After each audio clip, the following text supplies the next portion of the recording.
Flames rise, bodies twist in agony.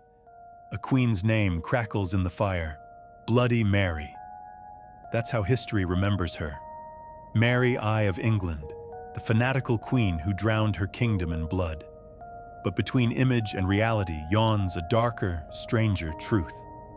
Mary was born in 1516, daughter of Catherine of Aragon and Henry VIII.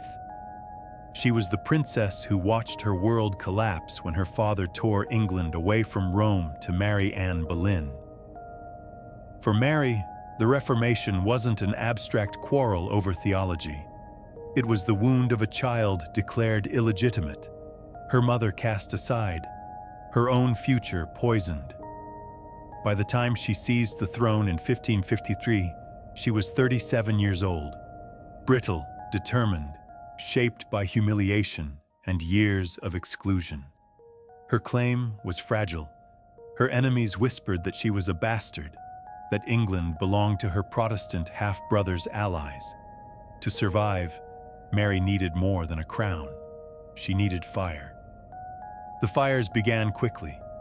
In 1555, the heresy laws were revived.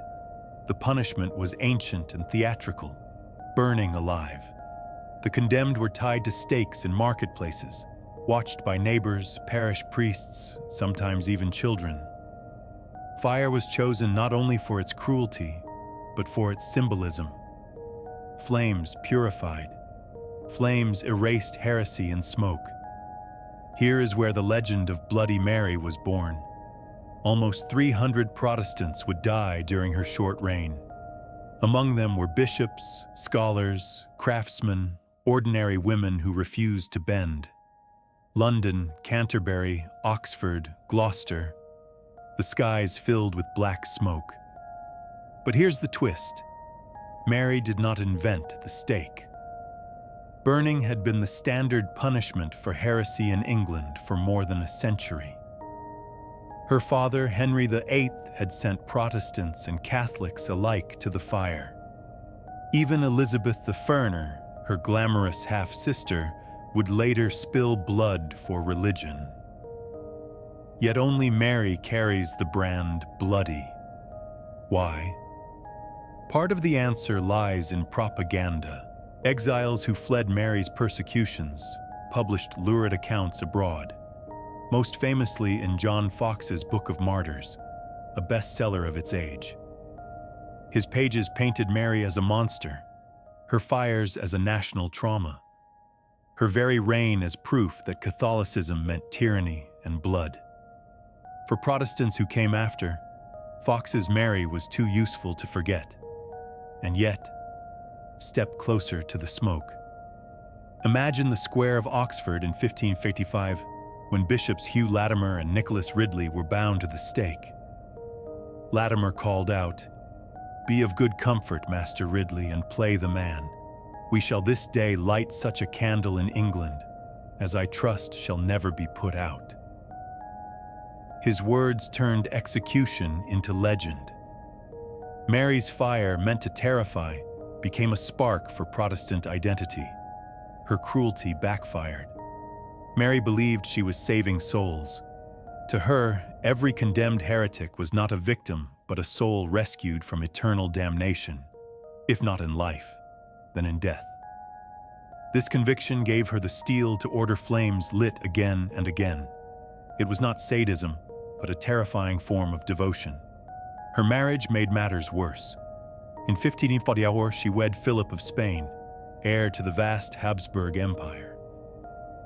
To Protestants, the union looked like surrender. England chained to Catholic Spain, ruled by foreign hands. Crowds jeered at Philip in the streets. Satirists drew Mary as a woman swollen with monstrous pregnancy, one that produced only smoke and corpses. Her subjects feared not only for their faith, but for the very independence of the realm. And the tragedy deepened. Twice Mary believed herself pregnant. Both times her belly swelled, her cravings changed, her court prepared for a royal heir. Both times, nothing came. Likely phantom pregnancies, symptoms born of hope, fear, and failing health. Each false birth fed gossip, that God cursed her, that her womb was barren, that the fires consumed her children before they ever lived. Meanwhile, the executions continued. In just 3 years, nearly 300 burned. For comparison, her father Henry VIII had ruled for decades, killing far more, though with the axe and the noose rather than the stake. Yet Henry died remembered as magnificent. Mary, after only 5 years, was damned as bloody. Why did perception skew so sharply? Because Mary's violence was not discreet. The stake was public theater. People could smell the burning fat, hear the screams, feel the heat. Unlike secret executions, these deaths clung to the memory of every town. Children grew up recalling the day neighbors were tied to the fire. The nation's conscience kept score, and the political cost was devastating. Instead of cementing Catholic unity, Mary's policy fractured loyalty further. Every execution created martyrs. Every martyr gave Protestants a story, a symbol, a rallying cry. Instead of fear, Mary kindled resistance. Stranger still, Mary herself did not live long enough to see what her fires had truly lit. In November 1558, after years of illness, dropsy, fever, perhaps cancer, she died at 42. The phantom child never came. The Catholic heir never arrived. At her death, the throne passed to her half-sister Elizabeth, who became the Protestant heroine of England. Mary's dream of a Catholic nation was erased almost overnight, but her shadow remained. The stories, the smoke, the name Bloody Mary. Her sister's propagandists sharpened the myth until it gleamed like a weapon. The failed queen, the barren woman, the butcher who tried to drown England in fire but only forged its Protestant identity. So, did Mary I truly drown England in blood? The truth is more complex, more human, and more tragic than her legend. Yes, hundreds burned. But compared to the wars of religion that ravaged France or the massacres of the Low Countries, Mary's fires were a grim flicker, not a flood. Her reign was short, her reach limited. The blood of Bloody Mary was not oceans, but embers magnified by memory. And yet, perception is power. Mary's enemies needed a villain, and she provided the perfect silhouette.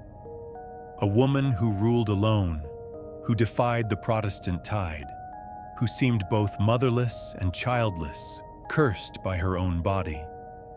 Her failures, military, dynastic, spiritual, made her an easy vessel for centuries of fear. To Protestants, she was the Catholic nightmare made flesh. To later generations, she became the face in the mirror, whispered in the children's game of Bloody Mary. Her legend slipped from history into folklore, where fact no longer mattered. But peel away the mask, and another portrait appears. A woman scarred by her father's cruelty, clinging to faith as the one certainty left to her. A ruler who believed with absolute conviction that she was saving England's soul, even as she scorched its flesh. A queen who mistook fire for salvation. That is Mary's tragedy. Her reign shows how power, fear, and faith can twist into ritual violence, how propaganda can outlive deeds, and how history loves a monster more than a martyr. In the end, Mary I was not England's bloodiest ruler, but she remains its most haunting illusion. A queen remembered not for what she was, but for the fire she could never extinguish.